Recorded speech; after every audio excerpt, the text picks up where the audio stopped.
What do you make of this kind of stagnance that we've seen in, or stagnation, I guess is the right word, that we've seen in Bitcoin and crypto at large? Why do you think we're not seeing any movement out of this range? It's because of the institutions that came into the space. You know, everybody wanted the institutions to come into the space. They were desperate for it for years. But once they actually came in during 2021, they changed the whole nature of crypto and turned it into a kind of a risk-on asset as a whole. So, you know, Bitcoin and all the other cryptos basically have moved in line with the US markets, particularly NASDAQ in recent times over the last 6 months. But it's actually even worse than that, because if you compare them, what you find is that as NASDAQ has gone down over the last 6 months, every time it takes a lurch down, Bitcoin and Ethereum, for example, lurch down even further. But then when NASDAQ has its periodic recoveries, they don't recover as strongly. There isn't much buying power underneath them. They're just seen as such risk-on assets now, and this is not a risk-on environment. So the buying power simply isn't there, and they've just been falling and falling.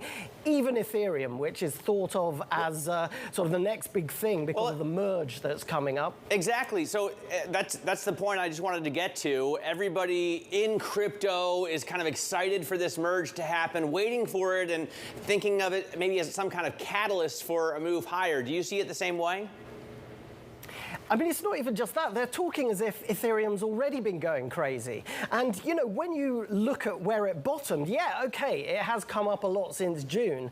But the fact is, it fell a lot harder than Bitcoin in the first place. Over the past 6 months, between, say, December and June, it was falling a lot harder than Bitcoin. So all it's done in the last couple of months, actually, is just regain, sort of fill that gap with Bitcoin. And now they're both down around about 60% since December last year. So I'm not too excited by that idea that the merge has been causing loads of people to buy, but nonetheless, in technological terms, I think the merge could be a big step forward in the longer term, particularly for environmental reasons, because it reduces the impact by 99.5%. So, you know, Ethereum currently using about as much energy for mining as the Netherlands, and now it will be going down to using virtually no energy. And of course, at this time when we're all worrying about gas prices, it couldn't have come at a better time. Fantastic PR for Ethereum.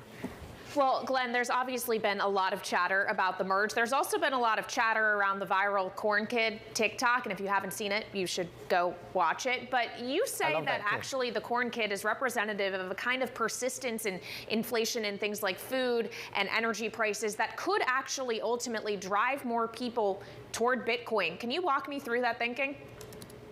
Yeah, basically, the Corn Kid, who first went viral on TikTok and then everywhere else. Maybe I'm thinking about this a bit too deeply, I don't know. Maybe I'm getting a bit too philosophical here, but I kind of feel like everybody's obsession with this kid's love of corn, his just pure innocent love of the item, the food item that is corn, right? Everybody's bought into that, and they're all like, yeah, it's so true, we never appreciate corn.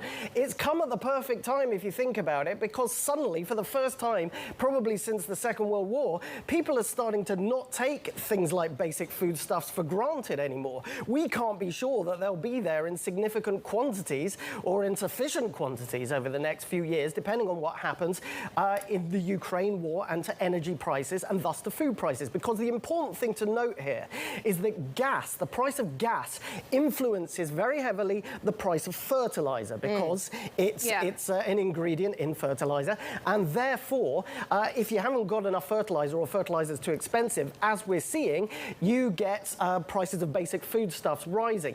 So I think that people being, you know, loving corn and stuff is kind of, as I say, maybe I'm thinking too deeply, but we like the philosophy. Yeah, exactly. I think and this comes back to crypto, Glenn, in that once you have inflation eating into savings, maybe you want to go toward gold and Bitcoin.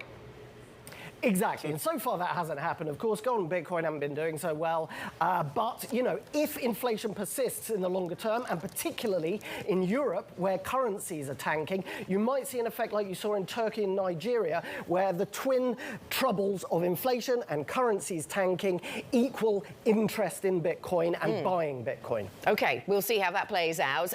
Glenn, let me take you to the UK, though, and the narrative around regulation of crypto here. A new Prime Minister, incoming Prime Minister, of course, Liz Truss, and we're all trying to work out what she means for all kinds of assets. But thinking about crypto, she tweeted back in 2018 that she would welcome cryptocurrencies in a way that doesn't constrain their potential, liberate free enterprise areas by removing regulations that restrict prosperity. And we all know that she's a small government kind of person, kind of leader. That's what she said. So what are your expectations with that in mind? I'm optimistic.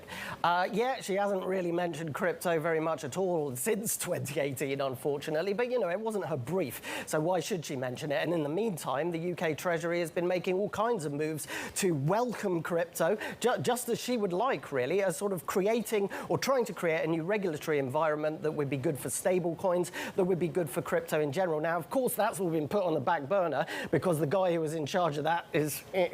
But at the same time, Liz Truss, as you say, she has pro-business instincts. And let's not forget, back in 2018, when she made that remark, that was brave, because at the time, senior politicians and senior bankers were generally saying that crypto was a load of rubbish, that it was a criminal's paradise, a nest of vipers. Everybody should stay way away from it. So she was quite brave in being pro-crypto at that time. That makes me think that we've got a prime minister who's going to continue to be pro-crypto.